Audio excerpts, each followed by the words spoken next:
안녕하세요, 김영준입니다. 드림체이서, 오늘의 주인공은 외계인 페드로 마르티네스입니다.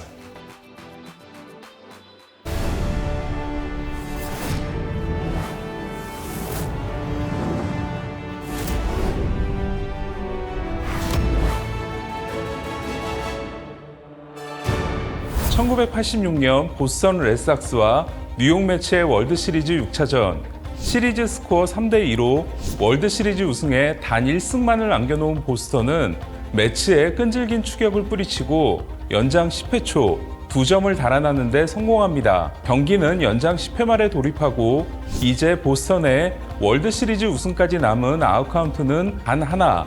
그러나 연속 3안타를 맞고 한 점차 추격을 허용한 보스턴은 폭투로 허무하게 동점을, 평범한 일루수 땅볼을 빠뜨리는 결정적 실책을 범하면서 충격의 역전패를 당하게 됩니다. 비록 하루 쉰 후 열린 7차전에서도 보스턴은 또다시 역전패를 당해 눈앞에 둔 우승을 날렸고, 다음날 뉴욕타임즈에는 이런 제목의 기사가 실렸습니다.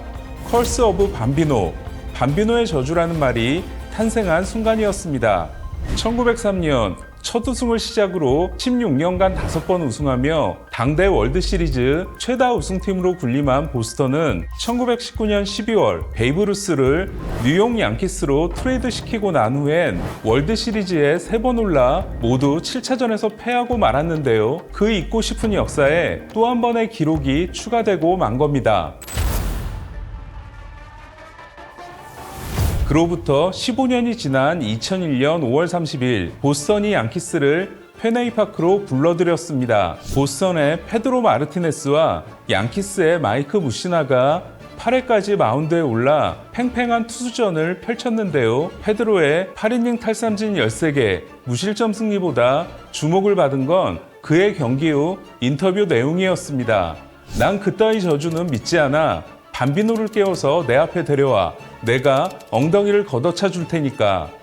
베이비를 뜻하는 이탈리아어 밤비노라고 불린 베이브 루스는 양키스의 전설이기 이전에 메이저리그 역사에서 가장 존경받는 선수였기 때문에 이날 페드로의 발언은 엄청난 파장을 일으키기에 충분했습니다. 당대 최고 유격수 중 한 명이었던 보스턴의 노마 가르시아파라는 데릭 지터를 포함해 다른 양키스 선수들과 친하게 지냈지만 페드로만큼은 양키스 선수들과 말도 섞지 않았는데요. 양키 스타디움에서 열린 2003년 아메리칸 리그 챔피언십 시리즈 1차전에선 경기 전 선수가 소개될 때 혼자서 뒤를 향해 돌아서 있었을 만큼 페드로는 그 누구보다도 강한 승부욕으로 밤비노의 저주를 깨고 싶어한 선수였습니다.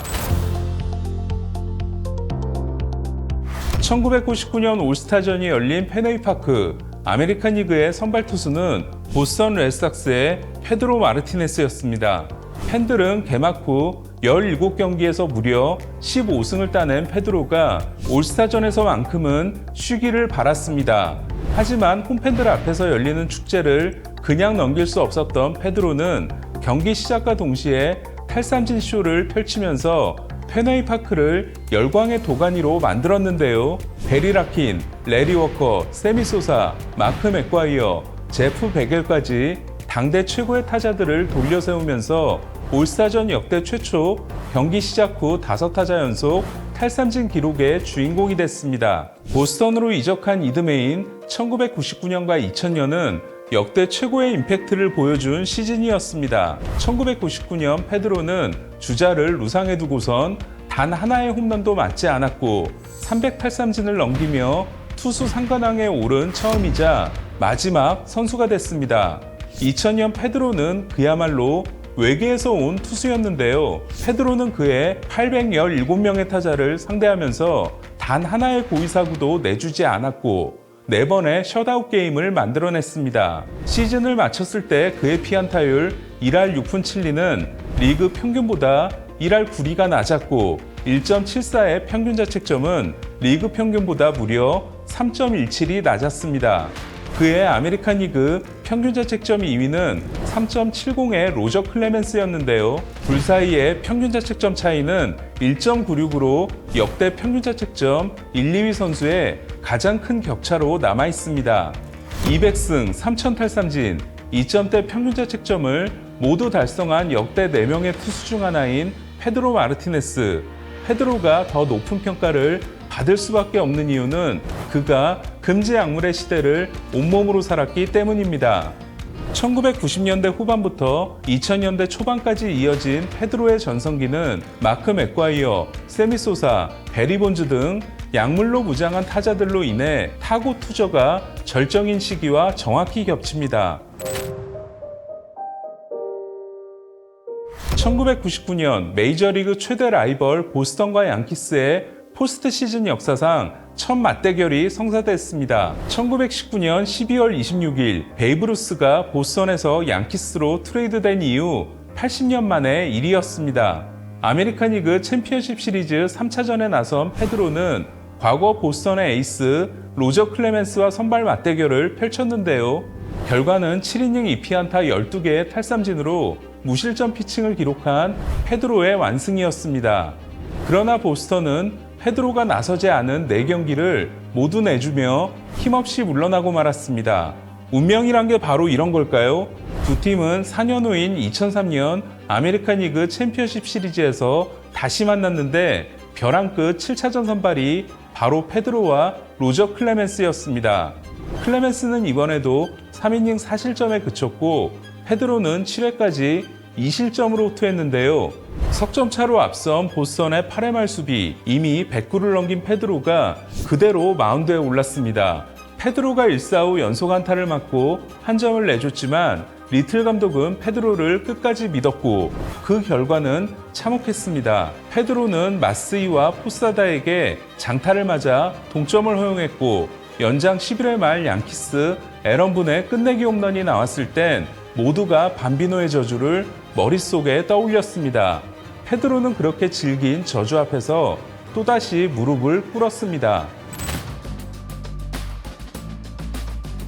이듬해 두 팀은 아메리칸 리그 챔피언십 시리즈에서 다시 만났습니다. 보스턴은 메이저리그 7전 4선승제 승부에서 처음이자 마지막으로 3연패 후 4연승 리버스 스윕의 기적을 만들어냈는데요. 기적의 주인공은 페드로가 아닌 데이빗 오티스였습니다. 페드로에겐 마지막 미션이 남아 있었습니다. 밤비노의 저주는 보스턴이 양키스를 꺾지 못한다가 아니라 월드 시리즈에서 우승하지 못한다였기 때문인데요. 페드로는 그동안 너무 많은 공을 던졌고 전성기의 9위를 잃은 상태였습니다. 그러나 세인트루이스와의 월드 시리즈 3차전 선발로 나선 페드로는 7이닝 무실점으로 승리하면서 동료들과 함께 마침내 밤비노의 저주를 풀었습니다. 보스턴 레드삭스의 1918년 이후 무려 86년 만에 월드 시리즈 정상, 그리고 그 잊을 수 없는 가을이 보스턴에서의 마지막 등판이었습니다. 1967년 임파서블 드림 시즌을 만들어낸 보스턴은 그의 월드 시리즈 7차전에서 다시 무너졌고 이들에게 우승은 말 그대로 이룰 수 없는 꿈이 되는 듯 했습니다. 하지만 보스턴 역사의 86년간 이어진 불가능을 결국 가능으로 바꿀 수 있었던 건 데이브 로버츠의 도루도 데이빗 오티스의 끝내기도 아닌 반드시 저주를 깨부수고야 말겠다는 페드로 마르티네스의 신념과 투지 덕분이었음을 부인할 수 없습니다.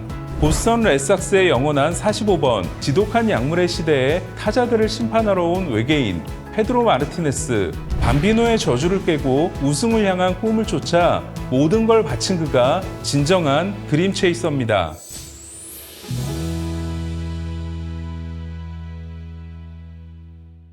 멋진 플레이에 그윽한 눈빛을 가진 자신이 빛나야 할 순간을 아는 이 땅의 모든 유격수가 꿈꾸는 존재, 데릭 지터입니다.